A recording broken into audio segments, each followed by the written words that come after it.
जय हिंद दोस्तों। जैसा कि आपको पता ही है कि ईरान, इजराइल, अमेरिका वार के चलते स्टेट ऑफ हॉर्मुज ब्लॉक पड़ा हुआ है, जिसकी वजह से हमारे देश में ही क्या पूरे वर्ल्ड के अंदर जो है वहां से एनर्जी की सप्लाई, चाहे गैस हो और आपका डीजल पेट्रोल जो भी है दोस्तों, कच्चा तेल है, वहां से सप्लाई नहीं हो पा रही है, जिसके कारण दोस्तों इन चीजों के दाम आपने देखी हैं कि बढ़ चुके हैं। और ऐसे में आपको पता होना चाहिए कि जब जब भी गैस, तेल, डीजल, पेट्रोल के दाम बढ़ते हैं तो महंगाई आसमान को छूती है दोस्तों। और वो समय दोस्तों चल रहा है, लगातार डीजल के दाम बढ़ रहे हैं, पेट्रोल के दाम बढ़ रहे हैं। तो ऐसे में दोस्तों आपका कर्मचारियों और पेंशन भोगियों का भी डीए-डीआर बढ़ना बनता है दोस्तों। और ऐसे में दोस्तों इन हालातों के बीच में अब पेंशनर्स और कर्मचारियों के खिले चेहरे, एआईसीपीआई ने दोस्तों तोड़े रिकॉर्ड, जो इन्फ्लेशन रेट है उसका रिकॉर्ड। और डीएडीआर में दोस्तों जुलाई से होने वाला है धमाका। और इसके साथ में एक और चीज मेंशन करूंगा दोस्तों अपनी वीडियो में कि यदि जुलाई से आपका 3%, 4% जो भी डीएडीआर बढ़ता है तो क्या, क्योंकि 1 जनवरी 2026 से आपका 8वां वेतन आयोग जो है संभवतः लागू हो जाएगा, तो क्या वो जो बढ़ा हुआ डीएडीआर है 3%, 4% या 5%, तो क्या वो उसके साथ कैरी फॉरवर्ड किया जाएगा? मतलब आपका तो फिटमेंट फैक्टर लग जाएगा, फिटमेंट फैक्टर लग के एक बेसिक बन जाएगी, तो उसके बाद का जो अभी 3-4%, 5% जो डीएडीआर बढ़ना है जुलाई से, तो क्या वो उतना ही रहेगा 3-4-5%, या फिर घटेगा, या फिर बढ़ करके उसको काउंट किया जाएगा? इस पर भी दोस्तों मैं बात करूंगा। सबसे पहले तो दोस्तों मैं आपको बता दूं कि ये देखिए, आप 29 मई को एआईसीपीआई के आंकड़े जारी हो चुके हैं दोस्तों। और ऐसे में जो इंडेक्स है 0.8 पॉइंट की वृद्धि हुई दोस्तों इसमें, और 149.9 पॉइंट पर यह हो चुका है टोटल। और सबसे बड़ी बात यह है कि दोस्तों ईयर ऑन ईयर इन्फ्लेशन जो है वो बहुत ही ज्यादा उछाल मारा है। और कैसे इन्फ्लेशन का मतलब आप समझ ही रहे हैं दोस्तों, मुद्रास्फीति, महंगाई की वजह से ये चीजें बढ़ती हैं।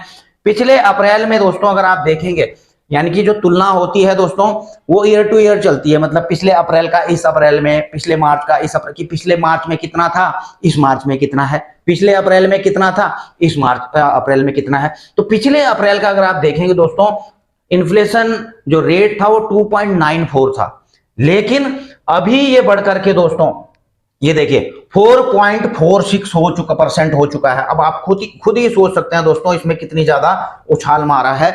और उछाल कुल मिलाकर के आप समझ ही रहे हैं दोस्तों कि जो इजराइल, ईरान, अमेरिका वॉर चल रही है, उसी के कारण जो दोस्तों ये ग्राफ लगातार ऊपर की तरफ जा रहा है। और ऐसे में दोस्तों आपका डीएडीआर कितना बढ़ना चाहिए, कितना नहीं बढ़ना चाहिए, इस पर भी बात करेंगे दोस्तों कि जुलाई से आपका डीएडीआर कितना बढ़ने वाला है, इस पर मैं थोड़ा सा पहले बताता हूं, उसके बाद 8वें वेतन आयोग पर आएंगे।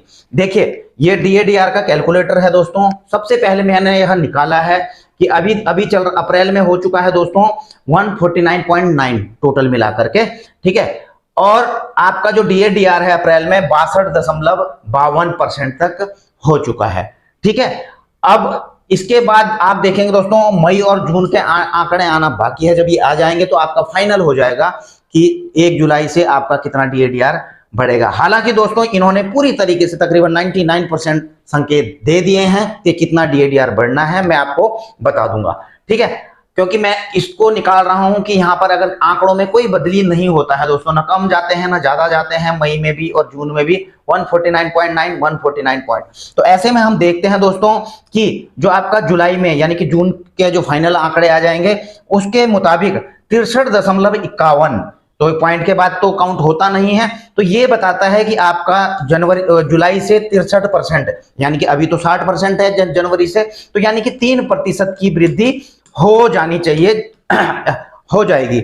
इसके बाद जो है इंडेक्स दोस्तों, आप यहां पर दूसरा देख रहे हैं कि यदि मैं माइनस में रखता हूं, इंडेक्स नीचे की तरफ जाता है। हालांकि दोस्तों जैसे चल रहा है अभी नीचे तो जाएगा नहीं, फिर भी मैं एक जो है इसको कंपेयर करने के लिए, इसका विश्लेषण करने के लिए बताऊं, मैंने 149 से एक कम यहां पर कर दिया दोस्तों, 148.9 कर दिया कि इंडेक्स नीचे चला गया।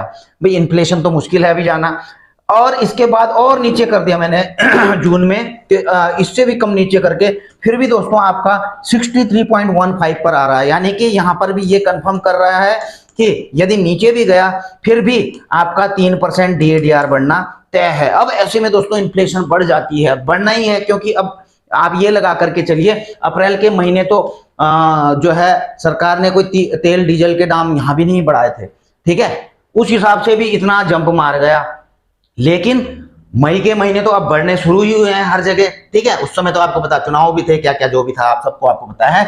अच्छा, लेकिन अब इंडेक्स में अगर दोस्तों बढ़ोतरी होती है इन्फ्लेशन के कारण, और मैंने बढ़ोतरी कितनी ली है दोस्तों, 149.9 से बढ़ाकर 1 पॉइंट पूरा बढ़ाया है मैंने दोस्तों। हालांकि अभी जब इतना वो था, इस दौरान भी अगर आप देखेंगे दोस्तों तो 0.8 पॉइंट बढ़ा है, फिर भी मैंने और भी ज्यादा इसमें वृद्धि की है, 1 पॉइंट की वृद्धि यहां पर भी की है, 1 पॉइंट की और वृद्धि जो है जून में भी की है।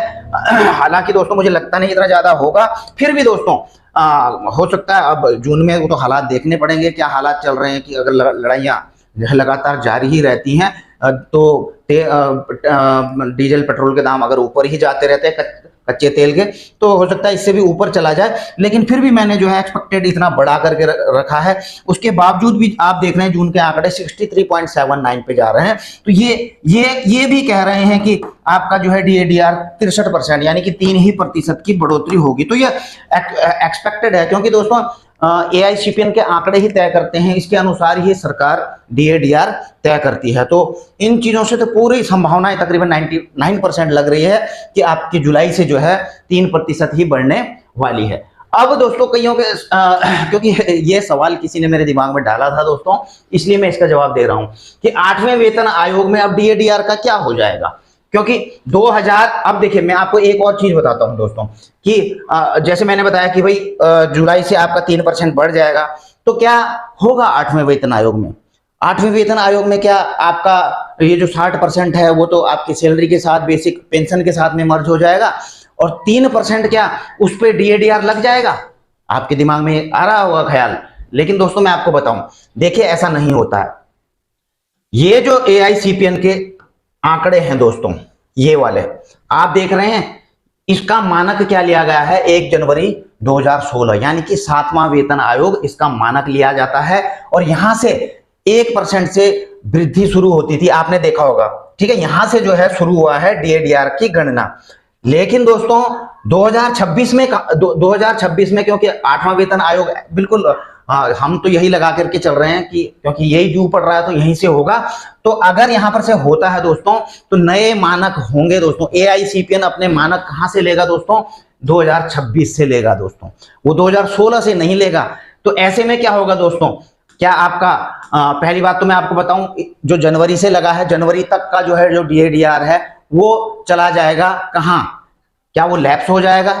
अब समझ लीजिए लैप्स ही हो जाएगा। लैप्स कैसे होगा दोस्तों, इसको 60% को इस्तेमाल कर लिया जाएगा फिटमेंट फैक्टर बनाने में। 8वें वेतन आयोग का फिटमेंट फैक्टर में ये काउंट हो जाएगा, ठीक है ना। अब काउंट हो जाएगा तो बचा कितना आपका, अब 1 जुलाई से जो आपको ऑलरेडी मिल जाएगा एक्सपेक्टेडली 3%। अब 3% बचा तो क्या वो 3% मिलेगा आपको उतने पे।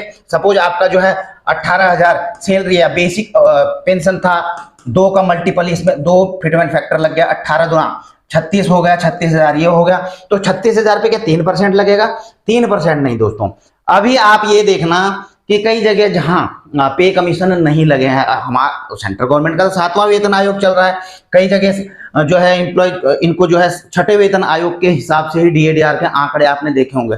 और जो 6ठे वेतन के हिसाब से DADR के आंकड़े आ रहे हैं, आप चेक नोट कर लेना दोस्तों, चेक कर लेना उनको उनके 6, 7, 8, 9 ऐसे परसेंट के हिसाब से उनके हर 6 महीने में बढ़ते हैं। लेकिन अगर 7वें वेतन आयोग का आप देखोगे AICPN के आंकड़े, तो उसमें आजकल 2 या 3% की ही, 3% तो बहुत कम हो रहा है कभी कभी, लेकिन 2% की वृद्धि है ना, 3% की वृद्धि ज्यादा इतना ही तकरीबन चल रहा है। जबकि इसके आगे जो है 6वें वेतन आयोग वाला क्या कर रहा है, 6, 7, 8, क्योंकि इनकी बेसिक कम है, तो उस हिसाब से इसका फॉर्मूला है। और इसको 2006 यानी कि 2000 जो CPN के इंडेक्स है वो 2006 से के मानक को ले उठा करके चलता है, इसलिए 8, 9, 10% तक जाता है।